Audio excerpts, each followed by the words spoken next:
प्यारे बच्चों नमस्कार, स्वागत करता हूं आप सभी बच्चों का आज के इस इम्पोर्टेंट क्लास में। तो कैसे हो आप सब? मैं आशा करता हूं कि आप सभी अच्छे होंगे, स्वस्थ होंगे और आप सबकी पढ़ाई भी बहुत ही अच्छी चल रही होगी। तो प्यारे बच्चों, आज के क्लास में हम लेके आए हैं आपके लिए क्लास 12th हिंदी का 40 मोस्ट VVI ऑब्जेक्टिव क्वेश्चन। ये 40 ऑब्जेक्टिव आपके बोर्ड एग्जाम के लिए बहुत ही ज्यादा इंपॉर्टेंट है। तो आज के क्लास को आप सभी ध्यान से देखिएगा और इस 40 ऑब्जेक्टिव को आप अच्छे से याद कर लीजिएगा। ओके, तो चलिए फिर क्लास को स्टार्ट करते हैं। पहला नंबर सवाल ये रहा आपके सामने, आप आंसर को चैट सेक्शन में लगाते भी चलिएगा। देखिए पहला नंबर सवाल क्या कह रहा है, बताओ आप सभी, निम्नलिखित में कौन सी रचना गुलेरी जी की नहीं है? अब बताओ जी, निम्नलिखित में कौन सी रचना है जो चंद्रधर शर्मा गुलेरी के द्वारा रचित नहीं है? सुखमय जीवन, बुद्धू का काटा, उसने कहा था, या फिर हारे को हरिनाम?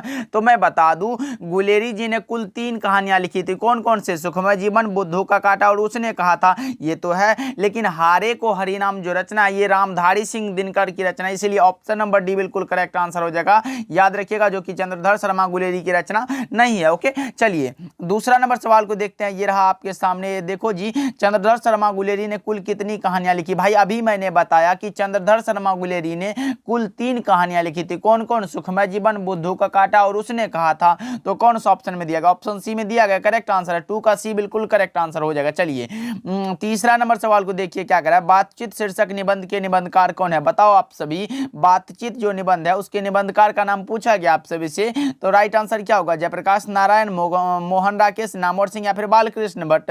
तो बातचीत जो है ये बालकृष्ण भट्ट की रचना है। ऑप्शन नंबर डी बिल्कुल करेक्ट आंसर है। जयप्रकाश नारायण की रचना का नाम है संपूर्ण क्रांति, मोहन राकेश की रचना का नाम है सिपाही की मां, और ये प्रगीत और समाज जो रचना ये नामवर सिंह की रचना है। इसको भी आप याद रखिएगा। ओके, चलिए फोर्थ नंबर सवाल देखिए क्या कह रहा है, युद्ध और शांति की समस्या पर लिखी गई काव्य कृति कौन सी है? अब बताओ आप सभी, युद्ध और शांति की समस्या पर लिखी गई काव्य कृति कौन सी है? तो मैं बता दूं, ये जो रचना है ये रामधारी सिंह दिनकर की रचना है, जो कि युद्ध और शांति की समस्या पर लिखी गई काव्य कृति का नाम है कुरुक्षेत्र। ऑप्शन बी बिल्कुल सही जवाब हो जाएगा। वैसे नील कुसुम, द्वंद्व गीत, रश्मि रथी ये भी रामधारी सिंह दिनकर की रचना है, लेकिन जो पूछा गया युद्ध और शांति की समस्या पर लिखी गई काव्य कृति जो है वो है कुरुक्षेत्र। ऑप्शन बी सही जवाब है। चलिए पांचवा नंबर सवाल देखिए, अर्धनारीश्वर कल्पित रूप है किसका? किसका कल्पित रूप है ये पूछा गया है। अर्धनारीश्वर कल्पित रूप है किसका? शिव और पार्वती का, राम और सीता का, राधा और कृष्ण का, या फिर विष्णु और लक्ष्मी का? तो अर्धनारीश्वर शंकर और पार्वती का कल्पित रूप है। ऑप्शन ए सही जवाब हो जाएगा भाई। 5 का A is the correct answer. चलिए 6 नंबर सवाल देखिए, मात्र 40 ऑब्जेक्टिव कराऊंगा जो आपके बोर्ड एग्जाम के लिए बहुत अच्छा इंपॉर्टेंट होगा भाई, इसलिए सारे प्रश्नों को याद करना। देखो, गाल बजाना मुहावरे का अर्थ क्या होता है? गाल बजाना भाई मतलब डींग हाँकना। क्या?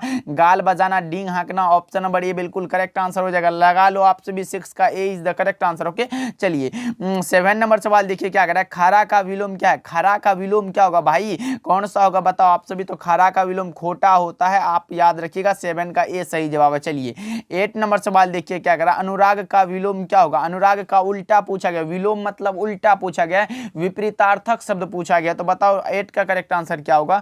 तो अनुराग का विलोम विराग होता है। ऑप्शन नंबर बी आपका सही जवाब हो जाएगा।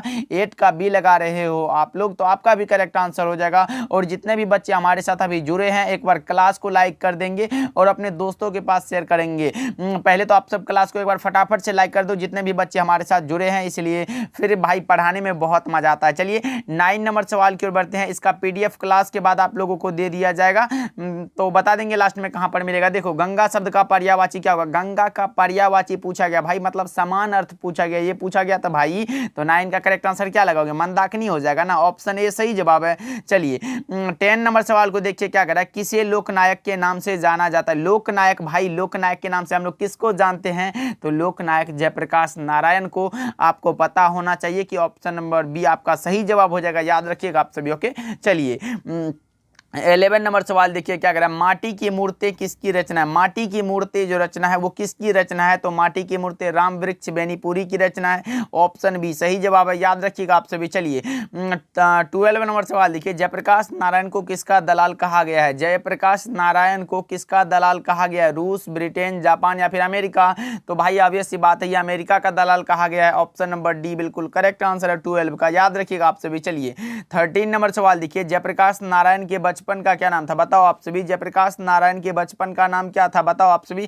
जैसे कि बहुत सारे ऐसे भी होते हैं भाई, देखते हो कि बचपन में कोई और नाम होता है उसका, लेकिन ओरिजिनल कुछ और नाम होता है। जैसे कि बाउल, चिंटू, मिंटू, ऐसा कोई घर में नाम बोलते हैं, और ओरिजिनल जो नाम होता है जैसे राहुल हो गया, सुमित, ऐसे नाम होता है। तो बताओ इसका राइट आंसर क्या होगा। जयप्रकाश नारायण के बचपन का क्या नाम था, तो बाउल था। ऑप्शन सी सही जवाब है, याद रखिएगा आप सभी। 14 नंबर सवाल देखिए, लेनिन की मृत्यु कब हुई थी, लेनिन की मृत्यु पूछा गया भाई, बताओ इसका राइट आंसर क्या होगा। तो 1924 में हुआ था, ऑप्शन डी बिल्कुल करेक्ट आंसर है। अगर पूछे जयप्रकाश नारायण मार्क्सवादी कब बने थे, तो भी 1924 लगा देना, तो आपका करेक्ट आंसर हो जाएगा। चलिए अगले प्रश्न की ओर बढ़ते हैं। 15 नंबर सवाल है, फ्री प्रेस के मालिक कौन थे, अब बताओ जी, फ्री प्रेस के मालिक कौन थे। आत्मानंद जी, शिवानंद गोस्वामी, सदानंद जी, या फिर शारदानंद गुप्त, तो वो थे सदानंद जी। ऑप्शन सी बिल्कुल करेक्ट आंसर है। चलिए 16 नंबर सवाल देखिए, निम्न में रामधारी सिंह दिनकर की कौन सी रचना है, बताओ जी, निम्नलिखित में कौन सी रचना है जो रामधारी सिंह दिनकर की रचना है। शिशुपाल वध, नल दमयंती, उर्वशी, या फिर रहस्य कथा। तो मैं बता दूं, ए यानी कि शिशुपाल वध, नल दमयंती और रहस्य कथा जो ये बालकृष्ण भट्ट की रचना है, उर्वशी रामधारी सिंह दिनकर की रचना। ऑप्शन सी बिल्कुल करेक्ट आंसर हो जाएगा। चलिए 17 नंबर सवाल देखिए, गंधारी कौन थी, तो गंधारी थी दुर्योधन की मां। ऑप्शन नंबर ए सही जवाब है। 17 का ए बिल्कुल करेक्ट आंसर हो जाएगा, याद रखिएगा आप लोगों के। चलिए 18 नंबर सवाल देखिए, प्रेमचंद थे, प्रेमचंद जी क्या थे, तो प्रेमचंद जी कथाकार थे। ऑप्शन बी आपका सही जवाब है। 18 का बी लगा लो जी, बिल्कुल राइट आंसर हो जाएगा। चलिए 19 नंबर सवाल देखिए क्या कह रहा है, आरंभ का विलोम क्या है। आरंभ का विलोम यानी कि उल्टा शब्द पूछा गया, विपरीतार्थक आए, उल्टा आए, विलोम आए, तो इसका मतलब अर्थ होता है उल्टा शब्द पूछा गया। आरंभ का विलोम अंत होता है। ऑप्शन ए सही जवाब है। 19 का A is the correct answer. चलिए 20 नंबर सवाल को देखिए, ये रहा, आकाश का पर्यायवाची क्या होगा। पर्यायवाची पूछा गया आप सभी से, बताओ इसका राइट आंसर क्या होगा। तो आकाश का पर्यायवाची क्या होगा, नभ होगा, गगन होगा, अंबर होगा, या उपरोक्त सभी होगा।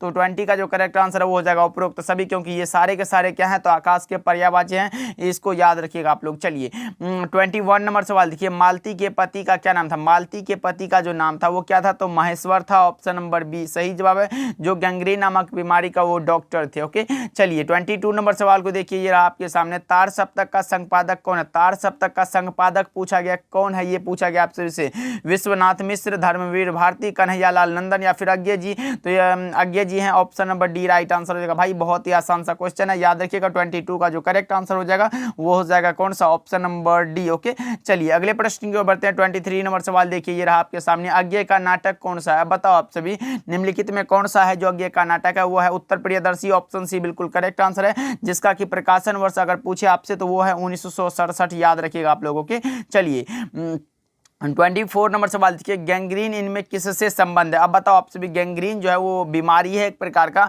वो भाई मैंने बता दिया बीमारी है। ऑप्शन डी बिल्कुल करेक्ट आंसर है। मालती का पति जो है इन्हीं का इलाज करते थे। चलिए 25 नंबर सवाल देखिए क्या कर रहा है, रोज इनमें से क्या है। रोज जो रचना है, पाठ है, वो क्या है, निबंध है, कहानी है, उपन्यास का अंश है, या फिर आलोचना का अंश है। तो रोज जो पाठ है वो एक प्रकार का कहानी है। ऑप्शन बी सही जवाब हो जाएगा। चलिए 26 नंबर सवाल देखिए क्या कर रहा है, एक लेख और एक पत्र शीर्षक पाठ क्या है। एक लेख और एक पत्र जो रचना है वो क्या है, बताओ आप सभी। ऐतिहासिक पत्र, संस्मरण, कहानी, या फिर कविता।